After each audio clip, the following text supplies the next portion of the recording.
All of the image files are ready to be imported into Photobook, except for the cover, but I do the cover last. So here is the Photobook app that you click on. And now I'm just going to click on Create New Project. And as you can see, this app is actually rather terrible. It's almost like something from the last century. It's super slow.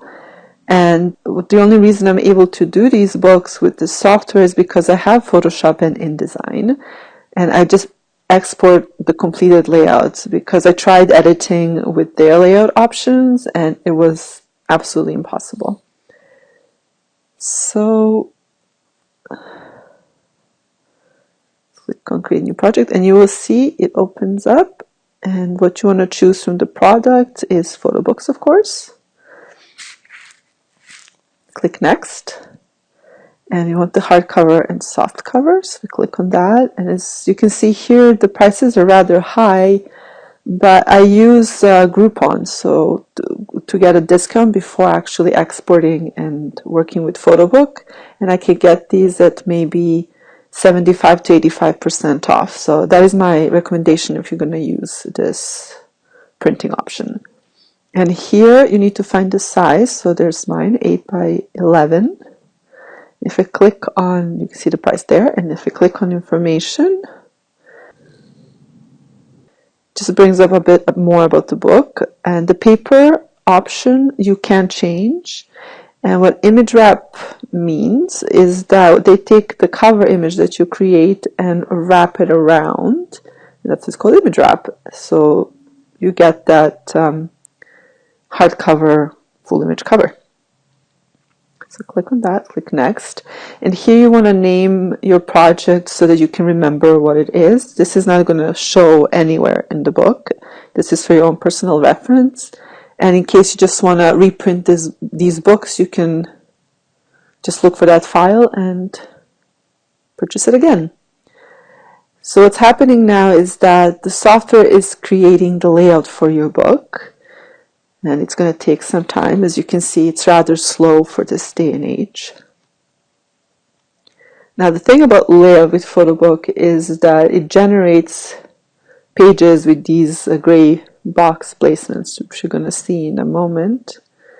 So there you go. And what we want to do first is just delete all of their placements, since, as I mentioned before, we created completed image files that we're just going to import. So the placements that they create is just for people who do not have their own software, and it's their suggestion of what they can use to create their photo album, because these are created initially, that's their purpose, was to be used as a photo album book. So just delete everything that can be deleted. So go to we don't have the cover, so this will be the first page. So just keep deleting. And see, here on the bottom is for people who want to use their layout. You can choose layout options, but those are not the pages in the book. It's just the layout presets that you can import into your layout. So these that you delete, as you can see, are at the top. So the top is your actual book layout. So there you see a tiny preview of what your book currently looks like. So I'm just going to go and delete all of these gray boxes, and I shall be back in a few minutes. Alright, so now that all of the preset layout has been deleted, the next step is to import the image files we created by clicking on this plus sign, going to the computer. And you can add individual files or you can add a folder, but for some reason I'm just used to adding individual files, so I'm going to click on that. And one good thing about the Photobook software is that, like InDesign, it connects to the file that you are importing rather. So what this means is that if you need to make changes in InDesign, you just export it with the exact same file name, so one of these file names, and the Photobook is just going to refresh and use that image instead of you having to import the image again and stretching it and making it fit the layout page.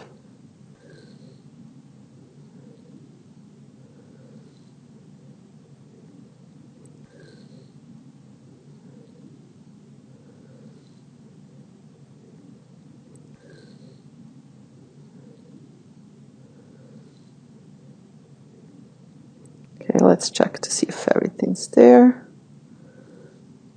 That looks good. So since we do not have the cover, the first thing we're going to do is import image number 1, so page 1.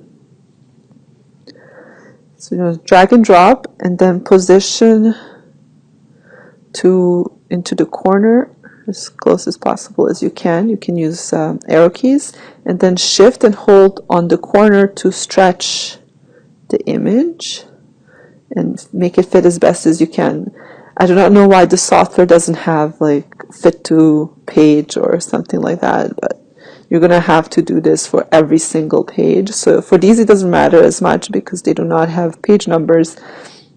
We have to be really careful if your book has page numbers, because otherwise they might look, they might be on different levels and it looks a bit strange. It's a bit higher, so just get it to as close as possible as you can. And the blue line that you see, it's going to be cut off, so make sure that all of the text is within the blue line. So I'm going to import this image. And once more, just position as closely as you can. I think that's... So shift, click, shift. And if you see that little ball in the center, I'm trying to center it as best as I can in the middle. Okay, so that looks pretty good. So what I'm going to do is for all of the rest of the pages, I am just going to do the same thing. I'm going to add them and stretch them until all of them are in the book. Alright, so now that all of the images have been imported, as you can see at the top here,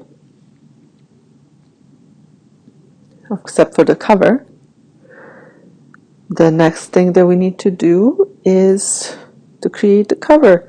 But before we do that, let me just preview this in, so go here. So you can see it says like I save it. So of course if you have to want to save everything, but you can see like not responding, it means that it's still working. It's just super slow. So just give it a few moments.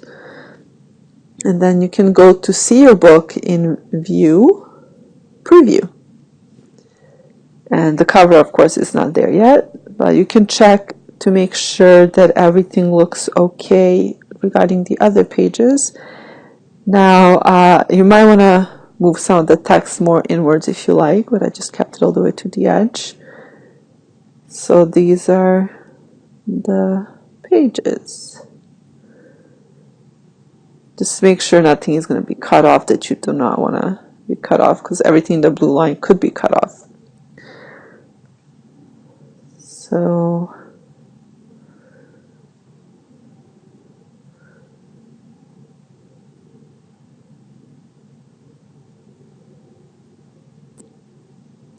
here's the text page, and as you can see, there's one mistake that I'm going to fix in InDesign.